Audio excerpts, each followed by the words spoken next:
Welcome back to Who Died Today USA channel. In the past few days, we have received somber news about the passing of extraordinary talents. Today's episode is dedicated to honoring their memory. Additionally, we will recap the stars we have recently lost. Before we begin, we kindly ask for your support. If this video or the legacies of these remarkable individuals have touched your life, please consider giving this video a thumbs up as a sign of respect and remembrance. Thank you. James Carter Cathcart, the prolific voice actor behind some of the most enduring characters in the Pokémon franchise, passed away peacefully on July 8, 2025, at Calvary Hospital in the Bronx. He was 71. His wife, Martha Jacoby, confirmed the news in a heartfelt message shared with fans, citing throat cancer as the cause of death. Cathcart's voice became synonymous with the Pokémon legacy. Since joining the English dub of the series in 1998, he brought to life the wise Professor Oak, the mischievous Meowth, the flamboyant James of Team Rocket, and the confident Gary Oak. Across more than 2 decades, his performances anchored over 1,000 episodes and numerous films, becoming a lasting part of global pop culture.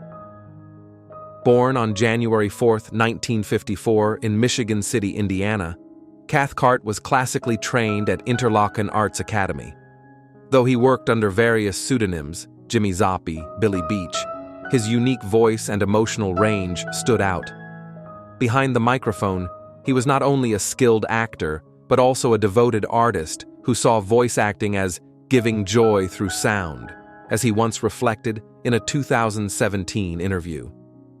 Diagnosed with cancer in 2023, he stepped back from the series he had long cherished.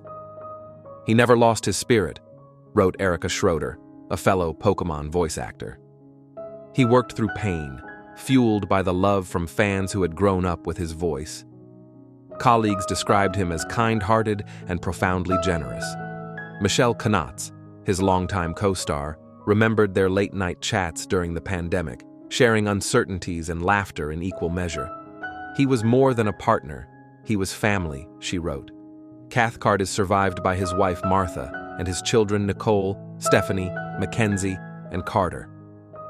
A funeral is scheduled for early August, with memorial contributions pending. Through a microphone, Cathcart gave generations a voice to remember. His mission, by all measures, was accomplished.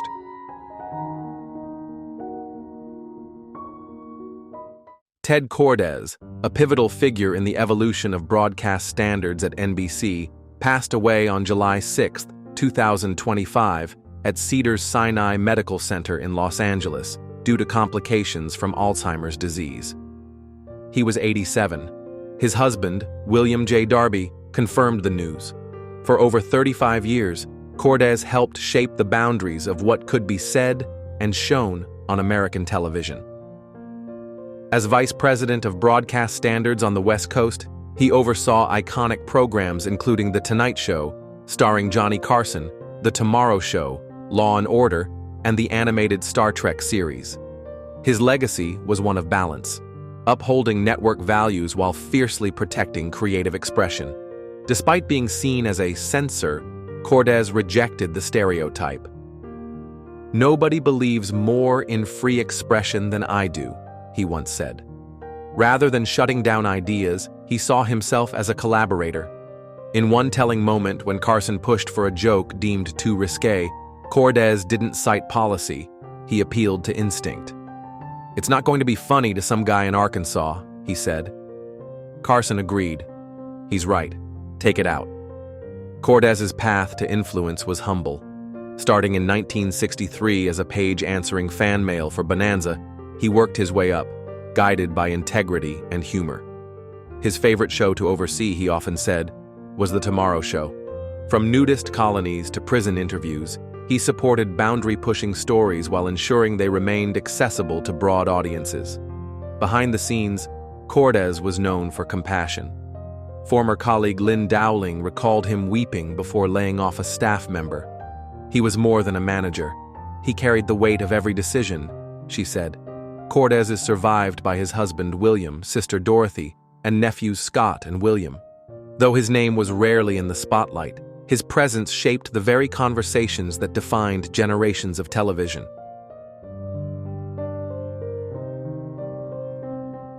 Bobby Sherman, the chart-topping pop singer and beloved 1960s teen idol who later dedicated his life to public service, has passed away at the age of 81.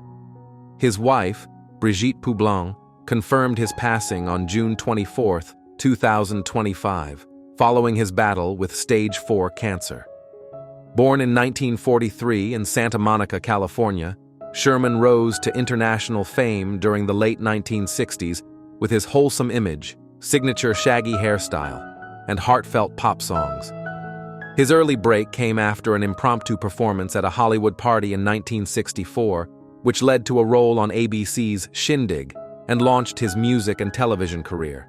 Sherman achieved remarkable success as a recording artist, with 4 top 10 singles on the Billboard Hot 100, including the gold-certified hit Little Woman in 1969. Other popular songs such as Julie, Do You Love Me, Easy Come, Easy Go, and La La La If I Had You solidified his status as a pop icon. His album Here Comes, Bobby spent nearly a year on the Billboard 200 chart, peaking at number 10. Beyond music, Sherman became a household name with his starring role as Jeremy Bolt on the ABC series Here Come the Brides, 1968 to 1970, captivating audiences with his charm and musical performances. His television appearances, combined with extensive touring, made him a constant presence on magazine covers and posters, defining an era of American pop culture. Despite his fame, Sherman made a profound career shift in the 1980s, training as an emergency medical technician and dedicating decades to serving the Los Angeles Police Department as an instructor. He also served as a reserve deputy sheriff in San Bernardino County, receiving numerous honors for his contributions, including the LAPD Reserve Officer of the Year in 1999. In 2011, he co-founded the Brigitte and Bobby Sherman Children's Foundation, providing education and healthcare support for underprivileged children in Ghana. Bobby Sherman is survived by his wife Brigitte, 2 sons, Christopher and Tyler, and 6 grandchildren. His legacy extends beyond music and television, representing a life defined by compassion, dedication, and service to others. Lalo Schifrin, the celebrated Argentine-born composer, pianist, and conductor whose groundbreaking work reshaped the sound of cinema, has passed away at the age of 93. His family confirmed that he died peacefully on June 26, 2025, at his Los Angeles home, following complications from pneumonia. Born Boris Claudio Schifrin on June 21, 1932, in Buenos Aires, Argentina, Schifrin grew up immersed in music, inspired by his father, a concert violinist. From classical training at the Paris Conservatory to late-night jazz performances, Schifrin's unique musical identity blended tradition with innovation, bridging genres and continents. Schifrin's most recognizable legacy remains the iconic Mission Impossible theme. Composed in 1966 with its signature 5/4-time signature, the pulsating rhythm became synonymous with suspense, espionage, and cinematic tension. The theme earned him 2 Grammy Awards in 1968 and has echoed across generations, from the original TV series to the blockbuster films starring Tom Cruise. But Schifrin's influence extended far beyond a single franchise. Over 6 decades, he composed more than 100 film and television scores, including Cool Hand Luke, Bullet, Dirty Harry, and the Amityville Horror. His 6 Academy Award nominations and collaborations with directors like Clint Eastwood cemented his reputation as a master storyteller through music. A true musical visionary, Schifrin defied categorization. His work spanned jazz, classical, Latin, and contemporary music. He collaborated with legends such as Dizzy Gillespie and the Three Tenors, and led orchestras from Vienna to Los Angeles. In 1990, his composition for the World Cup Grand Finale featuring Domingo, Pavarotti, and Carreras became a global cultural milestone. In 2018, Schifrin was awarded an honorary Oscar for his extraordinary contribution to film scoring. Reflecting on his career, he once remarked, "Every movie has its own personality. The music follows no rules, it follows emotion." Lalo Schifrin is survived by his wife Donna, sons Ryan and William, daughter Frances, and 4 grandchildren. His music remains etched in global memory, a timeless fusion of creativity, technical mastery, and cultural resonance. Charles Strouse, the prolific and award-winning composer whose melodies defined generations of Broadway audiences with timeless hits like Annie and Bye Bye Birdie, has passed away at the age of 96. His family confirmed he died peacefully at his home in New York City on May 15, 2025. Born in New York in 1929, Strouse dedicated his life to music, blending classical training with a flair for popular, accessible melodies that shaped American musical theater. His education under luminaries like Aaron Copland and Nadia Boulanger laid the groundwork for a career that would see him win 3 Tony Awards, a Grammy, and the hearts of millions. Strauss's breakout came in 1960 with Bye Bye Birdie, a groundbreaking musical that captured the spirit of post-war America through rock and roll influences.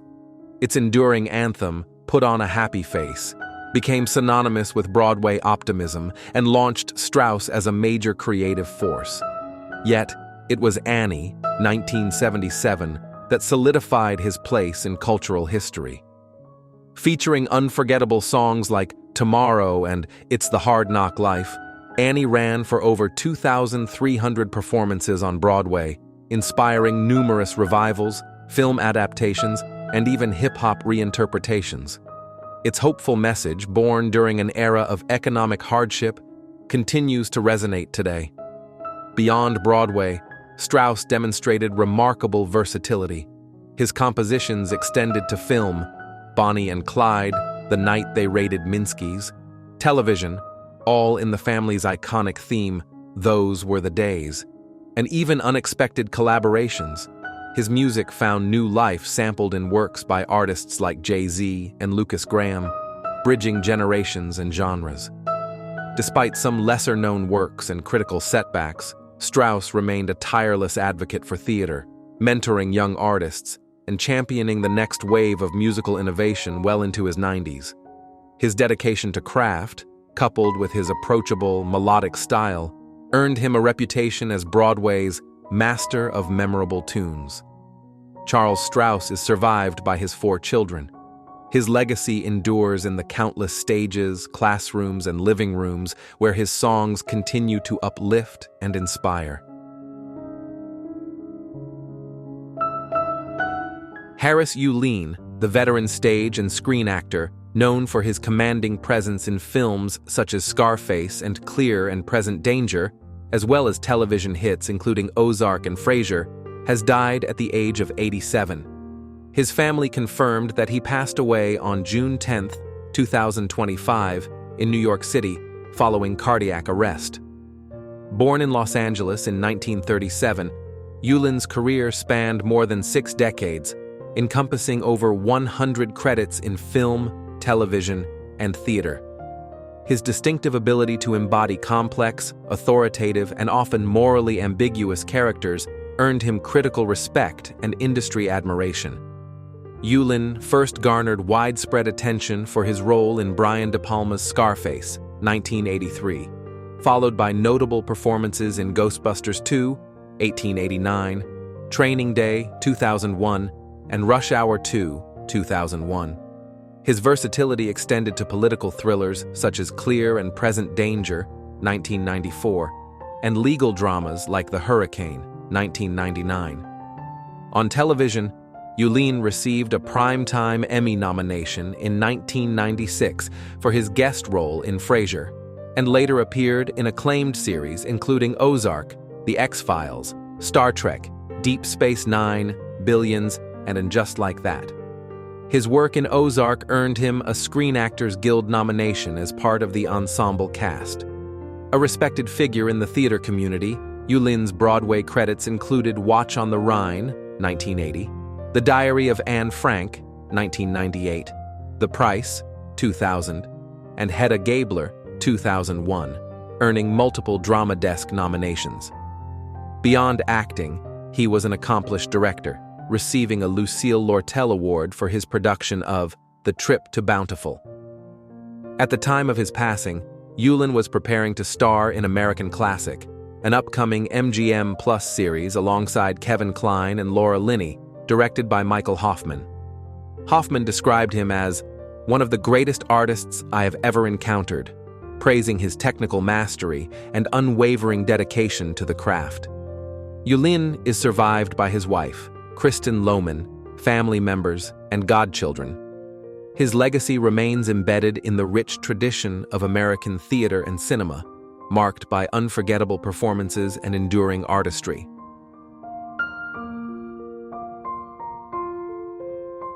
Loren Ruch, the widely respected content executive and host known for shaping some of HGTV's most beloved programming, has passed away at the age of 55.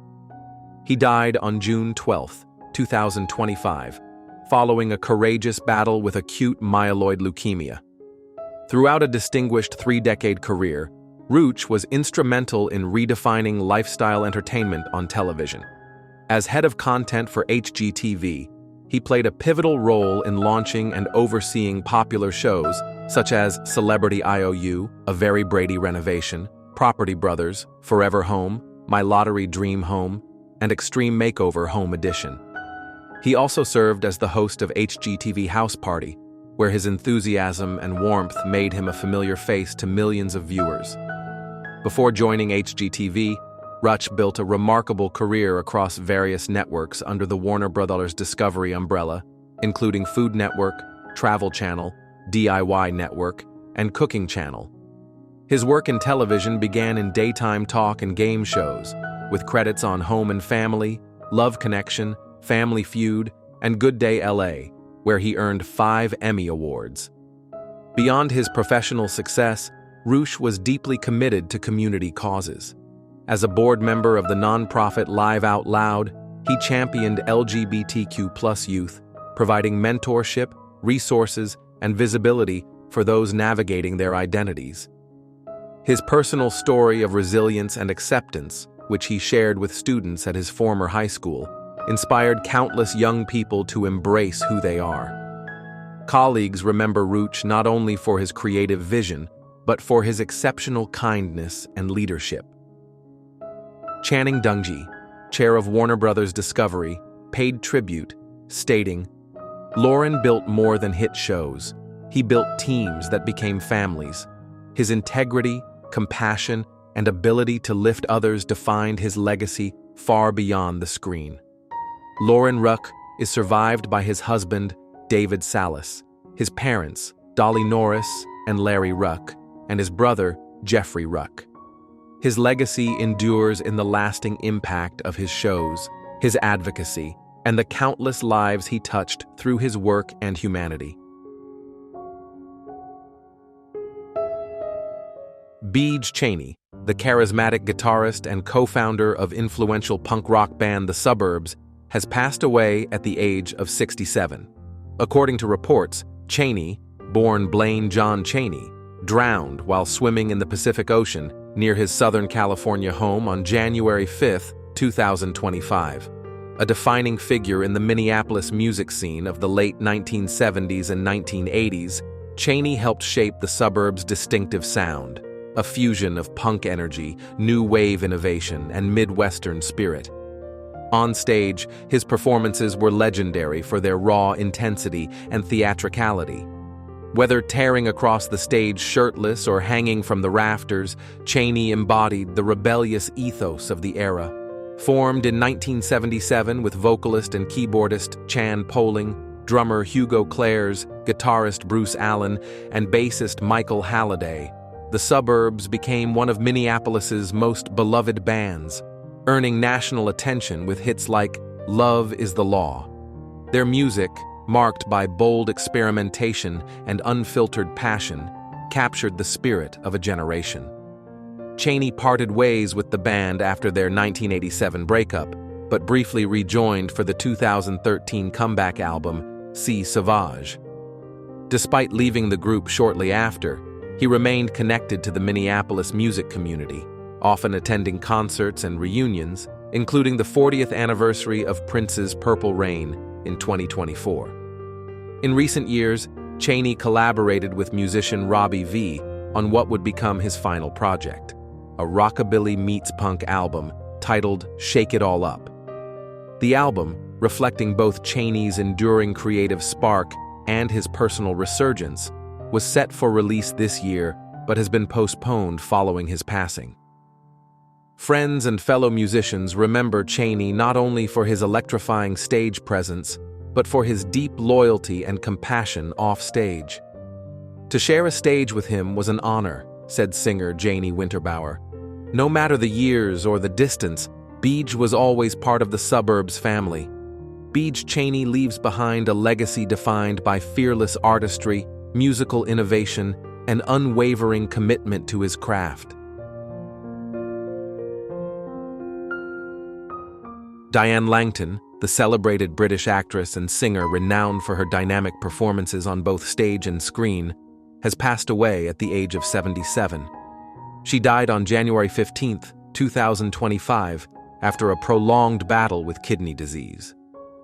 Born Diane Shirley Maria Langton on May 31, 1944, in Somerset, England, she grew up in Fulham, London. Langton trained at the prestigious Corona Academy and began her career as a dancer touring Europe before rising to prominence in musical theater. Langton's West End debut came in 1968 with Hair, marking the start of a prolific stage career that spanned over 5 decades. She became a fixture in iconic productions, including Jesus Christ Superstar, A Little Night Music, Pippin, Chicago, Mary Poppins, and Billy Elliot, where she captivated audiences as Grandma in 2010. Her acclaimed performance in A Chorus Line, 1976, earned her standing ovations nightly for her rendition of What I Did for Love. In the rink, Langton uniquely portrayed both the daughter Angel in the 1988 West End run and later the mother Anna in the 2004 revival, showcasing her remarkable versatility. Langton's talents extended beyond the stage. She was widely recognized for her television work, including memorable roles as Marlena Nana McQueen in Hollyoaks, 2007 to 2024, Bev Williams in EastEnders, and June Snell in Only Fools and Horses. Her performance as Nana McQueen made her a beloved figure in British soap opera, portraying strength, humor, and vulnerability across nearly 2 decades. Throughout her career, Langton was known for her authenticity, powerhouse vocals, and fierce stage presence. She also participated in the Royal Variety performance 3 times, cementing her status as one of Britain's most respected musical theatre artists. Langton is survived by her husband, actor Derek James. She was predeceased by her son Jamie. Her legacy endures in her unforgettable stage performances, her iconic television characters, and her unwavering commitment to the performing arts. Diane Langton's career remains a testament to her talent, resilience, and lasting impact on British entertainment. Yolanda Montes, the celebrated dancer and actress whose magnetic stage presence helped define Mexico's entertainment scene during its cinematic golden age, has passed away at the age of 93. Her death was confirmed by Mexico's Secretary of Culture, with no official cause disclosed.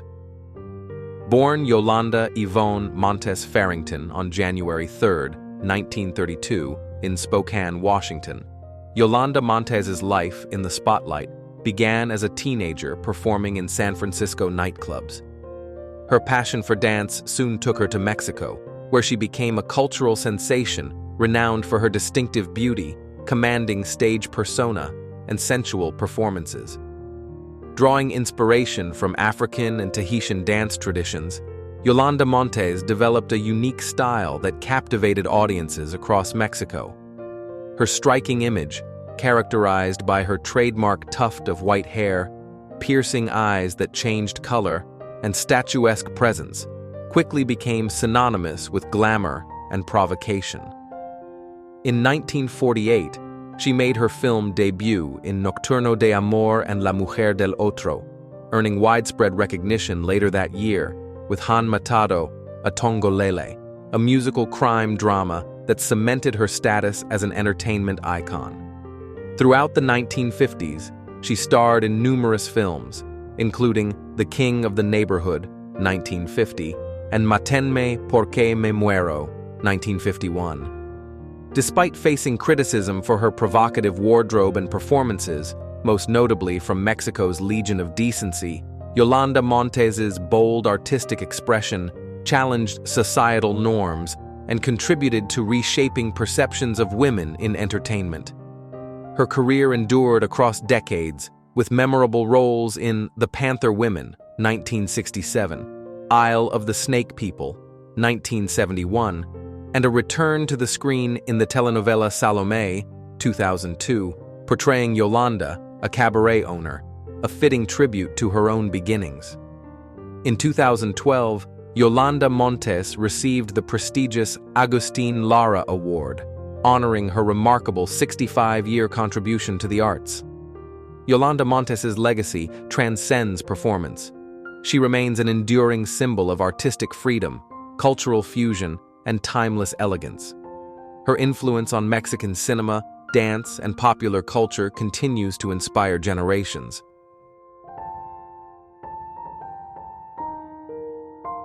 Cindiana Santangelo, the actress and model whose vibrant presence spanned television, film, and pop culture, has passed away at the age of 58. Her sudden death occurred on March 24, 2025, in Malibu, California, after emergency medical services were called to her residence. Authorities confirmed her passing at a local hospital. The cause of death remains under investigation, with an autopsy pending. Born in the United States, Santangelo rose to recognition in the late 1980s and early 1990s, quickly becoming a familiar face in entertainment circles. Her early career included appearances in iconic music videos, notably dancing in Young MC's Bust a Move, 1989, and lending her voice to the opening of Jane's Addiction's song Stop, 1990. The band's frontman, Perry Farrell, famously described her as the Latin Marilyn Monroe, highlighting her striking beauty and unique charisma. Santangelo gained widespread popularity through her role as Sierra Madre, a dancer at the Jiggly Room, in the long-running sitcom Married with Children. Her performances on the show captured both humor and glamour, reflecting her ability to command attention on screen. She also appeared in major television series such as CSI Miami and ER, further solidifying her position within Hollywood's entertainment industry. In cinema, Santangelo shared the screen with Harrison Ford and Josh Hartnett in the action comedy Hollywood Homicide, 2003, showcasing her versatility as both an actress and performer. Beyond her entertainment career, Santangelo was admired for her philanthropic efforts and her dedication to family. She frequently expressed pride in her role as a mother, recently celebrating her son Dante's 20th birthday with a heartfelt message on social media, describing him as one of the amazing young men who meant everything to her. Friends and colleagues remember Santangelo as a dynamic, generous spirit who embodied both the allure and complexity of the entertainment world. Her passing leaves a void in the industry and among those who admired her talent, resilience, and larger-than-life persona. Santangelo's life and legacy remain a testament to her enduring impact on popular culture and her commitment to living authentically, both on and off the screen. Simon Fisher Becker, the British actor recognized for his distinctive performances in Harry Potter and The Sorcerer's Stone and Doctor Who, has passed away at the age of 63. His husband, Tony Dugdale, confirmed his death in a public statement on March 9, 2025. The cause of death has not been disclosed. Born in the United Kingdom, Fisher-Becker cultivated a long-standing career across film, television, and voice acting, earning admiration for his versatility and memorable screen presence. His early work in British television during the 1990s, including appearances in Hale and Pace and One Foot in the Grave, marked the beginning of a prolific trajectory in entertainment.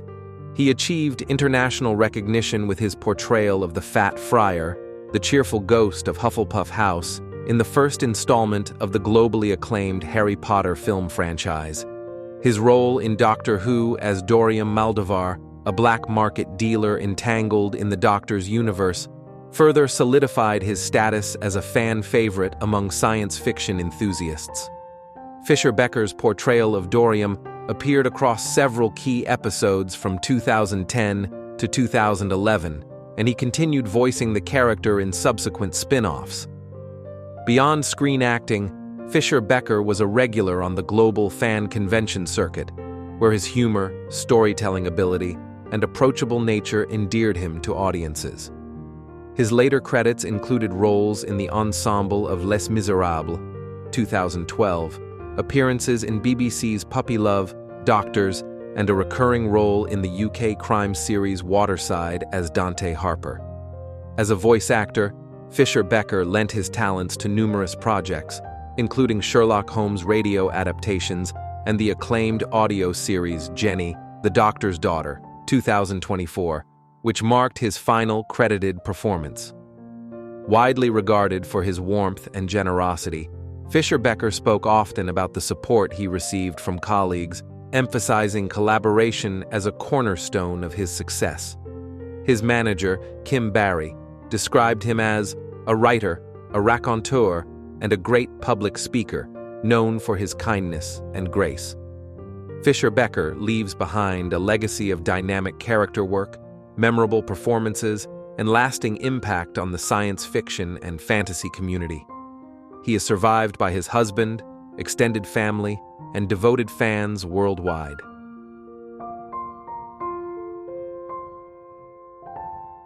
Howard Riley, the influential British pianist and composer who played a defining role in shaping European jazz, has died at the age of 81. His partner, Annie Garrett, confirmed that Riley passed away peacefully on February 8, 2025, after years battling Parkinson's disease. Born John Howard Riley on February 16, 1943, in Huddersfield, West Yorkshire, he emerged as a vital force in the evolution of British jazz, dedicated to crafting a distinct European idiom while respecting the American jazz tradition that inspired him. His work reflected a profound admiration for the legacies of Duke Ellington and Thelonious Monk, yet he combined that foundation with avant-garde influences from contemporary classical composers such as Iannis Xenakis and Luciano Berio. Riley's early career took shape within the classic piano-bass drums jazz trio format, where his restrained yet exploratory style garnered acclaim. By the late 1960s, he had formed long-term collaborations with leading British jazz innovators, including bassist Barry Guy and drummer John Heisman. His first recording, Discussions, 1967, is now considered a prized collector's item for its groundbreaking approach to composition and improvisation. Throughout his prolific career, Riley expanded his musical language through solo performances, duo recitals with fellow pianists Jackie Byard and Keith Tippett, and group projects that defied jazz conventions. His work avoided commercial trends, notably rejecting the lure of jazz rock fusion, choosing instead to deepen the rhythmic and harmonic possibilities of improvised music. Beyond the stage, Riley was a dedicated educator, shaping generations of musicians through his teaching at the Guildhall School of Music and Goldsmiths, University of London. His Saturday jazz workshops, running from 1979 to 2020, became an institution for aspiring jazz artists. In later life, Riley faced declining health due to Parkinson's disease, but continued to perform, with his final public appearance in 2017, alongside Barry Guy. His enduring legacy includes a rich discography of solo and ensemble works, with highlights such as Beyond Category, 1993, celebrating Ellington and Monk, and the comprehensive retrospective Constant Change, released in his final years. Howard Riley leaves behind a profound influence on the European jazz landscape and a reputation as a deeply thoughtful, uncompromising artist. He is survived by his partner, Annie Garrett, and 3 stepchildren. Breaking news: Celine Dion's voice fought the world. Now her silence speaks louder than ever. There are voices, and then there is Celine Dion, a voice that once conquered every corner of the globe with breathtaking ballads and a strength that could shake stadium walls. But behind every flawless note, behind every standing ovation, lies a woman who has faced storms more private, more piercing than most will ever know. Today, her music still echoes, but the stage is quieter, and the question remains: where is that voice now, and what is it still trying to tell us? Born as the youngest of 14 children in a modest brick home just outside Montreal, Celine's journey began not in a grand concert hall, but in a kitchen filled with laughter, guitars, and the smell of fresh bread. Her gift was unmistakable by age 5, soaring above parish halls and wedding bands, guided by older siblings who saw more than just talent. They saw a miracle. From those humble roots, she catapulted to world stages, singing for popes, presidents, and packed stadiums. Her rise was a whirlwind, a symphony of discipline, destiny, and unwavering belief. But now the applause has faded into the background. Health challenges have turned her journey inward, revealing a deeper truth: that resilience is not just about standing tall under spotlights, but learning how to shine quietly in the dark. This is not a story about fame. It is a story about fight, about what happens when the world's strongest voice meets its hardest silence. So, stay with us, because the heart of Celine Dion's story is only beginning to unfold, and it beats louder than ever. On March 30th, 1968, in the small, unassuming town of Charlemagne, Quebec, a family of 16 gathered every evening, not around television screens, but around makeshift instruments and songs. Céline Marie Claude Dion, the precious youngest of 14 children, grew up in a humble brick home, where the kitchen's wooden floors doubled as a stage. Her parents, Adhémar and Thérèse, led the family band, Les Dion, turning routine Sunday dinners into vibrant rehearsals of guitars, accordions, and layered harmonies. From the moment she learned to speak, Celine seemed born with a song in her heart. By age 5, her crystalline voice already filled local church halls during folk song performances. Her older sisters and brothers, seasoned in stagecraft, became her first mentors, teaching her how to hold a melody, stand tall under scrutiny, and connect with listeners in an honest, heartfelt way. Every chord and lyric reflected more than melody. It expressed a shared dream that lit up their modest life. Despite the tight quarters and limited resources, the Dion household never felt lacking. Love, warm, loud, and generous, was abundant. The finances might have been scarce, but in their cozy living room-turned studio, music and affection flowed freely. Celine learned early that true richness comes from shared passion, mutual encouragement, and the simple joy of creating together. Those years in Charlemagne shaped her in deep, lasting ways. The intimate workshops with her family instilled not only musical discipline, but a profound sense of belonging. The applause she earned at church gatherings taught her humility and gratitude. It was in those gentle crescendos of laughter and song that the seeds of a global superstar were planted, nurtured by gratitude, hard work, and the love of a family who believed in the power of music more than any chart-topping record ever could. In a small Quebec kitchen, Celine found more than a voice. She found her calling. And what began at that kitchen table would one day echo across arenas, but always circle back to where it all started, Charlemagne, where music and family were one. At just 12 years old, Céline Dion stepped into a modest recording studio with nothing more than a song written by her brother Jacques and her mother Thérèse, and a voice that refused to be contained. The resulting demo, raw yet extraordinary, was sent off with no grand expectations. But fate had different plans. That cassette found its way into the hands of René Angélil, a former pop singer turned manager whose career had recently hit a lull. What happened next became the stuff of music legend. René, struck by the purity and power of Céline's voice, is said to have cried on first listen. In a move that would change both their lives forever, he mortgaged his home to finance her debut album. This was not just a business risk, it was a personal conviction. René did not see a child singer. He saw a phenomenon in the making, and he resolved to protect, nurture, and elevate her at all costs. The trust between them became unbreakable, a professional alliance that evolved into something far deeper with time. By 13, Céline stood on an international stage at the Yamaha World Popular Song Festival in Tokyo, earning a silver medal that hinted at her global potential. Her performance, a blend of technical brilliance and emotional maturity, left audiences in awe. At 15, she sang before Pope John Paul II in Montreal's Olympic Stadium, her voice echoing through the vast arena and touching over 65,000 hearts. While most teenagers juggled high school and social rites of passage, Céline's adolescence unfolded under stage lights and in recording booths. Her life was not ordinary. It was monumental.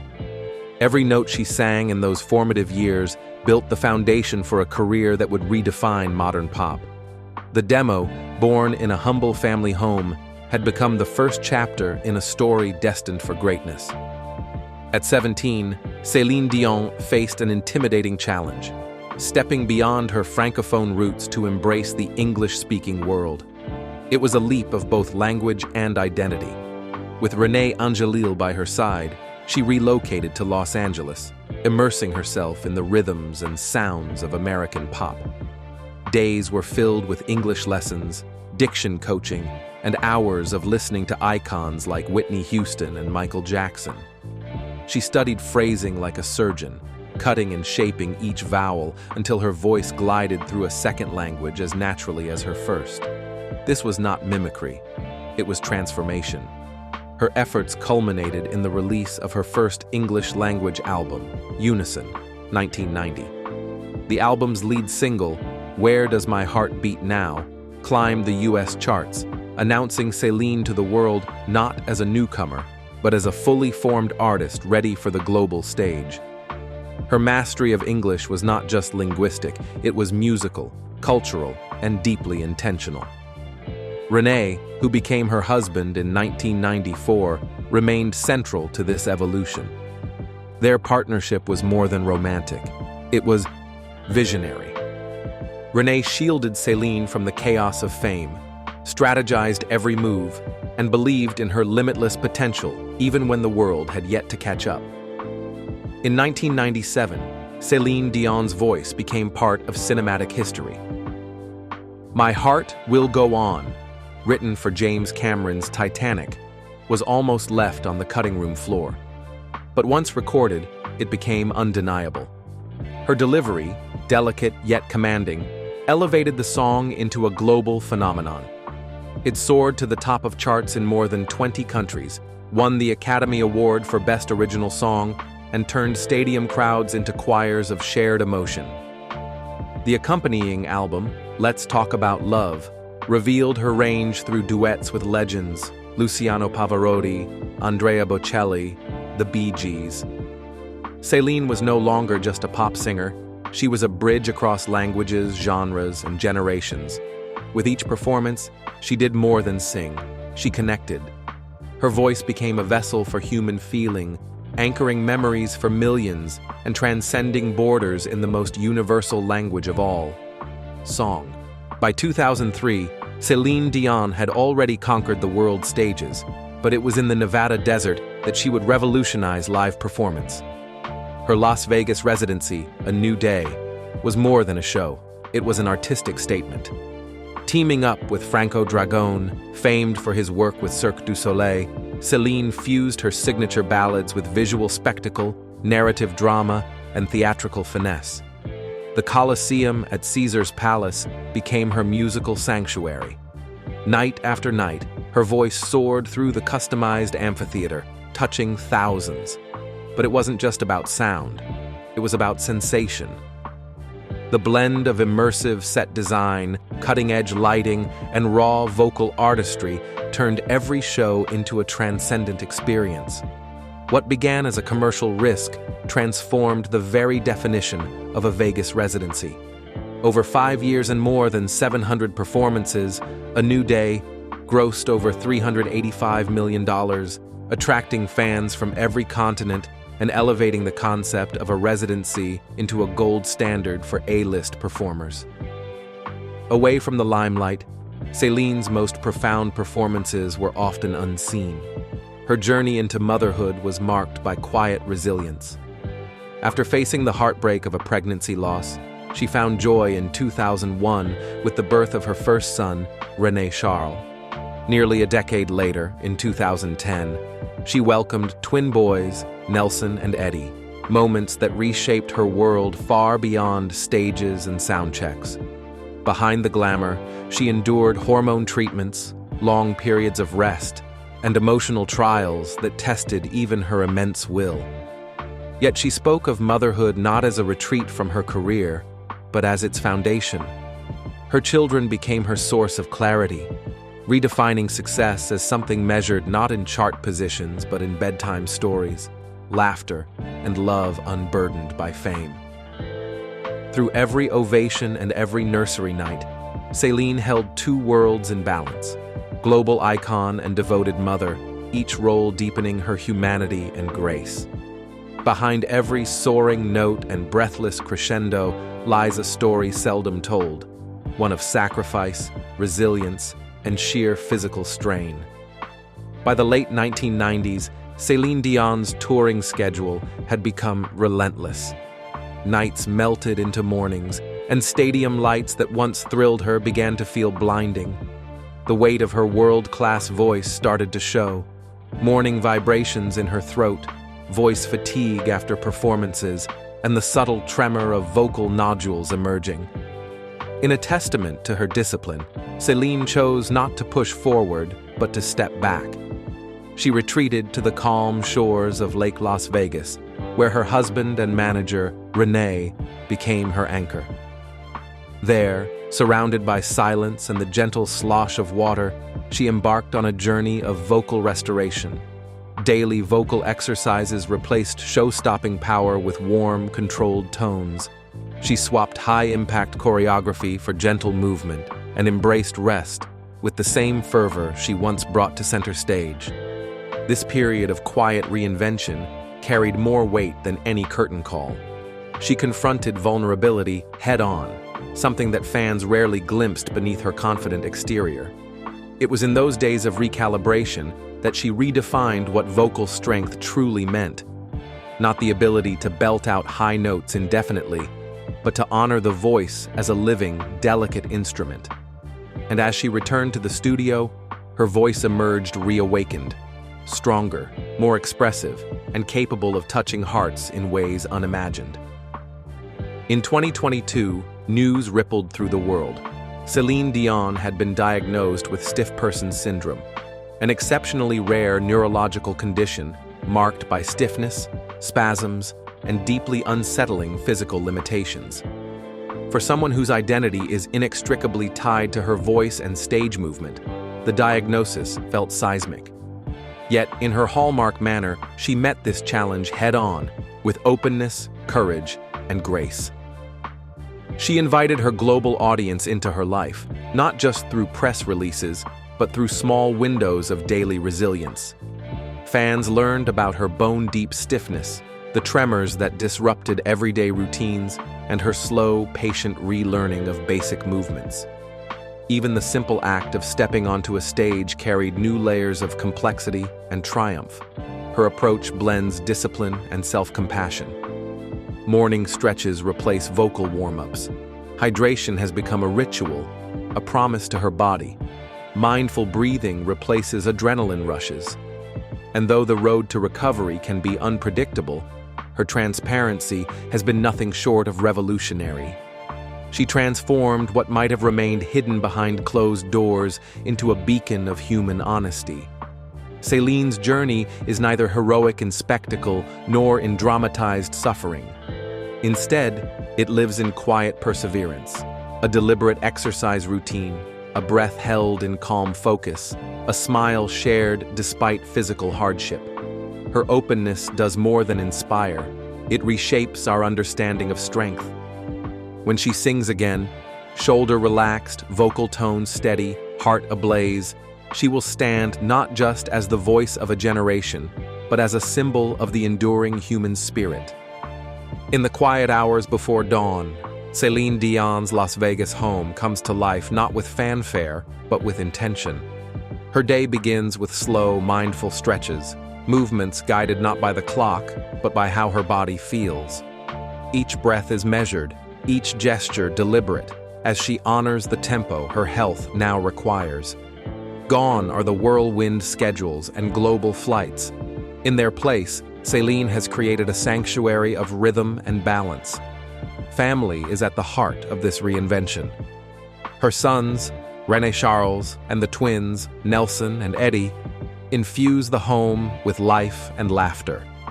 Celine joins them in piano improvisations, their fingers dancing over keys once touched by world-renowned accompanists.